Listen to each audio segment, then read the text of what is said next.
네, 오늘 말씀은요. 저희가 이제 저번 주에는 그 기도를 어떻게 할 것인가, 금식을 어떻게 할 것인가, 구제를 어떻게 할 것인가.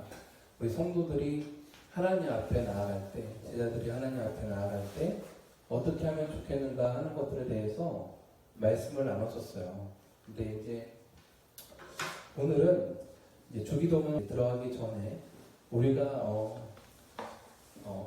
어떤 태도를 피해야 하나님께서 우리 기도 가운데 응답하실까를 얘기를 하려고요. 사실 기도뿐만 아니라 우리의 모든 삶에서 하나님이 우리에게 응답하시도록 하려고 할 때 우리가 피해야 될 태도를 우리 오늘 이제 나오는 분들이신 이 제사장들, 백성의 장로들을 통해서 우리가 이분들을 통해서 한번 배워봤으면 좋겠어요. 어떤 때는 스승이 정말 좋은 롤모델의 스승이기도 하지만 어떨 때는 안 좋은 모델을 보여주는 분들이 우리의 스승이 될 때도 있어요. 그래서 좀 저희가 배워봤으면 합니다. 오늘 원래 말씀의 배경, 왜 백성의 장로들과 대제사장들이 예수님한테 나와서 네가 무슨 자격으로 사람들을 가르치고 있느냐라고 물어본 질문에는 사실은 여러 가지 배경이 있지만 이 사건이 크게 작용을 했습니다. 같이 읽어볼까요? 시작! 예수께서 성전에 들어가사 성전 안에서 매매하는 모든 자를 내어 쫓으시며 돈 바꾸는 자들의 상과 비둘기 파는 자들의 의자를 불러 엎으시고, 이 일이 굉장히 이분들을 화나게 했던 것으로 보여요.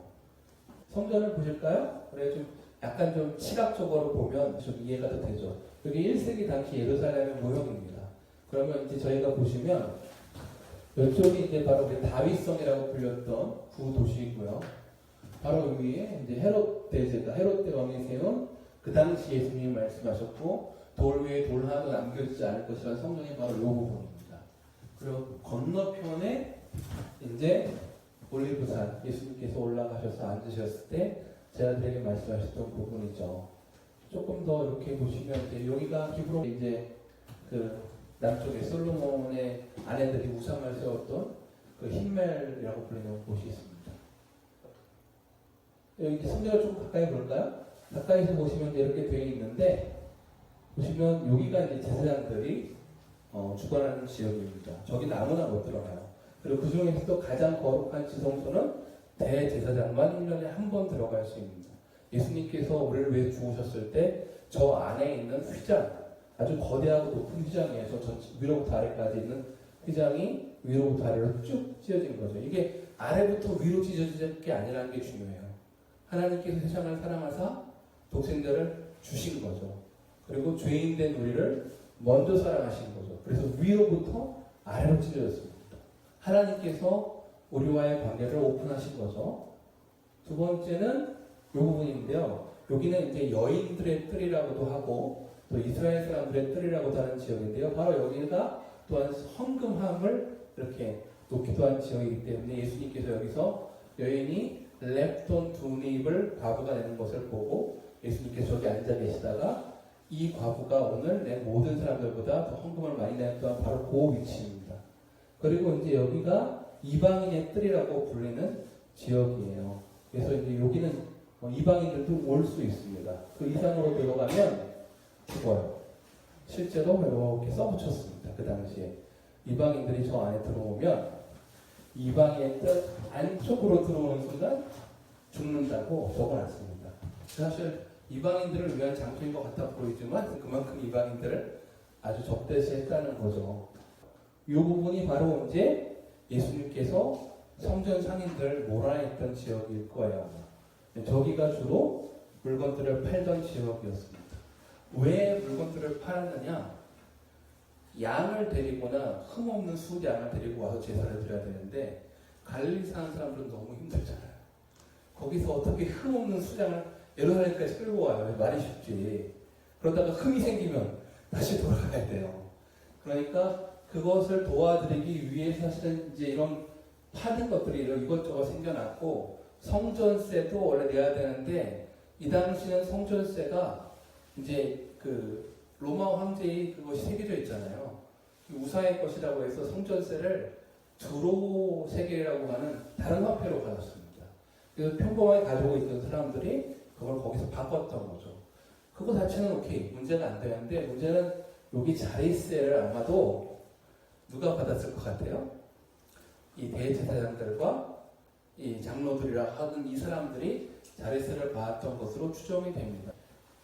예수님께서 바로 그 부분, 도둑들의 소굴이 아니냐라고 얘기하시던 하여튼 그 부분이죠. 너희가 사람들이 하나님을 와서 예배하는데 예배는 전혀 신경을 안 쓰고 오직 거기서 얼마 벌 것만 신경 쓰고 있다라는 의도로 아마 그 사람들을 받았을 것 같아요. 마치 자기들의 가장 보이고 싶지 않은 치부를 건드린 거죠, 예수님께서. 그래서 예수님께서 쫓아내시면서 오늘 이 대제사장들과 장로들이 나와서 예수님에게 얘기를 하는 부분인 거예요. 답정 너의 뜻은요, 답은 정해져 있으니까 너는 답만 하면 돼. 이 얘기는 아시죠? 오늘 사실 나온 이분들의 태도가 약간 그랬던 것 같습니다. 보시면 이제 예수님 앞에 나와가지고 뭐라고 얘기하죠? 네가 무슨 권위로 이런 말을 하냐? 또 누가 이 권위를 주었느냐라고 얘기를 해요. 예수님께서 대답하시되 나도 한 말을 너희에게 물어보르니 너희가 대답하면 나도 무슨 권위로 이런 일을 하는지 이리라 한 다음에 요한의 세례가 어디로부터 왔느냐? 하늘로부터냐 사람으로부터냐? 라고 물어보시죠. 저는 참 예수님께서 참 은혜로우신 게 이 사람들은 분명히 지금 예수님께 정말로 물어보려고 나온 게 아니에요. 사실은 마음에 이미 답은 정해져 있어요. 네가 뭘 하든 우린 신경 쓰지 않아. 사람들이 모여있을 때 왔죠. 대놓고 창피를 주기 위해서. 의도가 정해져 있어요. 그래서 사실 이 사람들의 의도는 당신의 대답에 상관없이 나는 이 상황을 통해서 듣고 싶은 답이 있는 거예요. 저는 이걸 통해서 저희가 배울 부분이 있는 것 같아요. 왜냐하면 저희도 하나님한테 갈 때 우리가 기대하는 것도 있잖아요. 이 사람들은 원래 애당초부터 좀 마음을 아주 굳히고 들어갔지만 저희도 때로는 우리가 기대하는 것들이 있으면 그 답을 얻고 싶어서 하나님 앞에 나아갑니다. 답은 내 안에 정해져 있는 거예요. 그런데 그 답을 예수님께서 말씀하실지 안 말할지에 것을 오픈하지는 않습니다. 근데 예수님께서 중요한 질문을 하시죠. 이거를 니들이 대답하면 나도 너의 질문에 대답하겠다. 예수님이 다시 물어보시는 거죠. 예수님의 질문은 사실은 이겁니다. 세례 요한. 세례 요한이 이 세례를 행하고 회개하라 하나님 나라가 가까웠다고 했는데 이 세례 요한은 제사장도 아니고 레위 사람도 아니고 그리고 바리새인 같은 교육을 받은 사람도 아닌데 이 사람이 하나님의 말씀을 증거했을 때 많은 사람들이 이 사람에게 나왔다. 이 사람의 권위가 주님께로부터냐 아니냐 하나님께로부터 아니냐 이 얘기를 물어보신 거예요. 종종 하나님의 말씀을 듣기 위해서 우리가 필요한 게 두 가지가 있습니다. 첫 번째는 믿음입니다. 새로운 메시지, 예수님이 지금 뭘 얘기하시려고 하는 게 중요한 게 아니라 예수님이 물어보시는 거는 너는 전에 이미 하나님께로부터 주어졌던 메시지에 순종했느냐라고 물어보세요. 누가복음 16장 31절에 보면 나자로와 부자의 비유에서 죽었던 그 부자가 천국에 있는 아브라함한테 간구하는 내용이 나옵니다. 거기서 제발 누구를 보내셔서 그래서 이 지옥이 있다는 거, 이런 곳이 있다는 거를 내 형제들한테 알려주십시오. 그랬더니 아브라함이 했던 얘기가 이거예요. 모세와 선지자들이 이미 그들 가운데 주어져 있는데 못하러 사람이 필요하느냐. 그랬더니 모세와 선지자 가지고는 안 된다라고 얘기를 해요. 죽었다가 다시 살아난 사람 정도의 기적이 있어야 저들이 말을 믿을 거라고. 근데 아브라함이 여기서 재밌는 얘기를 합니다. 모세와 선지자들이 이미 그들 가운데 주어졌는데도 그들이 그 하나님의 말씀을 듣지 않으면 비록 죽은 자 가운데서 살아나는 자가 있을지라도 믿지 않을 거라고 얘기를 합니다. 이것이 사실은 예수님께서 부활하셨을 때 바리새인들과 서기관들에게 나타나시지 않은 이유이기도 해요. 왜냐하면 죽었다가 살아나셨음에도 불구하고 왜 헤롯 대왕에게, 로마 황제에게, 그리고 이 바리새인들과 제사장들에게 보여주시지 않으실까요? 이미 예수님께서 살아계셨을 때 메시지를 받지 않았어요. 죽었다가 살아나서도 믿지 않을 건 아셨지 않았을까 싶어요. 마찬가지로 오늘 예수님께서는 이미 하나님께서 너희들에게 세례 요한을 보내시지 않았느냐. 그 메시지가 하나님께로부터 온 줄 아느냐, 아니면 너는 그것을 믿지 않았느냐, 이걸 물어보세요. 그걸 믿는다면 내가 너에게 다른 메시지를 줄 수 있는데, 첫 번째 메시지도 믿지 않는다면 내가 어떻게 다른 메시지를 주겠느냐 하시는 거죠. 두 번째로는 순종입니다. 보시면 요한복음 7장 17절에서 사람이 하나님의 뜻을 행하려 하면 이 교훈이 하나님께로부터 왔는지 내가 스스로 말하는지 알려야 한다고 해요. 어떻게 알 수 있다고요? 우리가 하나님의 뜻을 아는 건 지식을 많이 공부해서 알 수 없어요.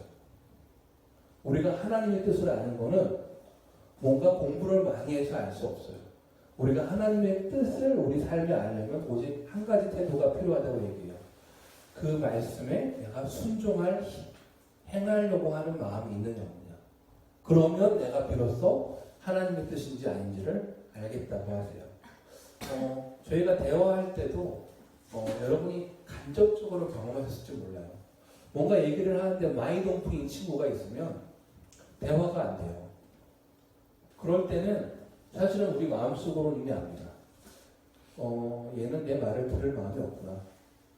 그러면 사실 얘기가 별로 의미가 없어지는 거죠. 하나님 사실 동일한 얘기를 하시는 거예요. 네가 나의 뜻을 행하려고 하면 내가 말하는 말을 이해할 것이다. 그러나 네가 나의 뜻을 행하려 하는 마음이 없으면 내가 어떠한 말씀을 주든 네가 이해할 수 있는 마음이 없다는 거죠. 그리고 그 기준은 뭐냐? 자기 영광을 구하느냐? 하나님의 영광을 구하느냐? 그러니까 오늘 대제사장들하고 장로들한테 물어보신 건 이거죠. 세례 요한의 메시지를 정말 들을 마음이 있었니?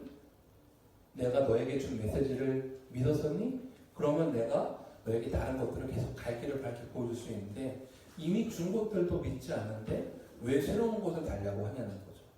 두 번째는 뭐였죠?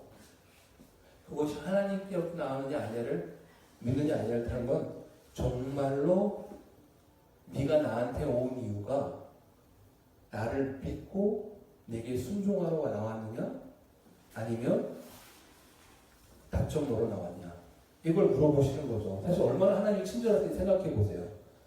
사실 인간적인 반응으로는요 누가 내 얘기를 들으려고 하지 않잖아요. 그러면 사실 벌써 거리감부터 생기고요. 그 다음에 약간 고개를 이쪽으로 돌리게 되고 눈은 다른 데로 하고 자, 저 사람들 말은 듣지 마세요. 이렇게 밀쳐내거나 아니면 살짝 고개를 좀 다른 방으로 가거나 아니면 혹은 뭐 다른 친구들하고 딴 얘기하는 척 하면서 이 사람들 얘기를 슬쩍 의도적으로 무시하죠. 근데 예수님은 그렇게 안 하신다는 게 저는 너무 놀라워요. 심지어는 아주 답을 가지고 있고 전혀 들을 귀가 없는데도 불구하고 예수님 다시 기회를 주시는 이 놀라운 사랑을 보세요. 너무 놀랍지 않아요? 심지어는 이미 답을 다 가지고 있어요. 얘들이 들을지 않을 거 다 알아요. 그럼에도 불구하고 내가 너한테 이거 하나를 물어보면 다시 한번 기회 주시잖아요. 그리고 만약 그 사람 중에 어느 한 사람이라도 세례 요한 다른 사람들한테는 차마 얘기하면 왕따 당할까봐 얘기 못하고 있었는데 하나님께로부터 나온 메시지가 맞습니다. 니고데모가 그래서 제사가 됐잖아요. 혼자 조용히 찾아오긴 했지만 누구 한 명이라도 그랬다면 그 사람은 그날 예수님을 새롭게 알게 되는 역사가 있었을 거예요. 예수님은 어느 기회 하나라도 심지어는 마음을 완전히 굳히고 있는 사람 한 명에게라도 결코 기회를 낭비하지 않으세요. 저는 그게 너무 놀라운 것 같아요. 아직 그들에게 이것을 들을 만한 기회를 허락하시는 거죠. 동시에 그들에게는 테스트가 되기도 했어요. 네가 이것을 들을 준비가 되어 있지 않다면 세례 요한을 인정할 마음이 없다면 나에게로부터 대답을 들을 수 없을 것이다 라는 얘기시기도 하셨던 거예요. 그러니까 참 자비로우시면서 동시에 분명히 선은 있는 거죠. 저는 이것에 대해서 친절하게 한 번 더 대답해 주시는 예수님의 마음에 참 감동을 느꼈어요. 저 같으면 주님 그냥 그랬을 텐데 한 번 더 이 사람들에게 기회를 허락하시는. 근데 이 사람 태도를 보세요. 그들이 서로 의논하여 이르되 만일 하늘로부터라 하면 어찌하여 그를 믿지 않았느냐 할 것이요 만일 사람부터라 하면 모든 사람이 요한을 선지자라 여기니 백성이 무섭다 하여. 여기 좀 이상한 거 하나 느끼지 않으세요? 이분들이 예수님이 물어보신 그 질문 자체에는 생각을 하지 않고 있어요. 잘 생각해 보시면 정말로 세례 요한이 하나님께부터 온 거야? 이걸 물어보지 않아요. 자기들끼리 좀 얘기하는 거는 우리가 어떻게 대답하면 이 사람들이 이렇게 반응할 것이고 우리가 어떻게 대답하냐에 따라서 사람들이 우리를 어떻게 볼 것인가 이거에는 관심이 있고 정말 그것이 하나님의 것인지 아닌 것인지에 대한 관심이 없는 거예요. 그러니까 이분들이 정말로 두려워했던 건 뭐예요? 그게 하나님의 뜻일까 아닐까 두려워한 게 아니에요. 이분들이 정말로 두려워했던 건 내가 이걸 대답함으로 말미암아 나에게 올 결과가 무엇인가를 두려워했던 거죠. 그러니까 이런 경우가 많이 생길 수 있거든요. 아예 지금 요한이 정말 하나님의 사람인지 아닌지 관심이 없잖아요. 예수님이 물어보신 게 이걸 대답하면 주님으로부터 정말로 메시아인지 아닌지 들을 수 있을 거야. 이거 관심이 없어요. 이 사람들은 예수님에 대해서도 관심이 없고 요한한테도 관심이 없어요. 관심 있는 건 뭐예요? 내 문제예요. 그리고 내가 가진 이 지위를 이 사람들 앞에서 유지할 수 있을 것인가 없을 것인가. 그래서 저와 말씀드리고 싶은 건 저희도 이런 태도로 나아갈 수가 있다는 거죠. 네.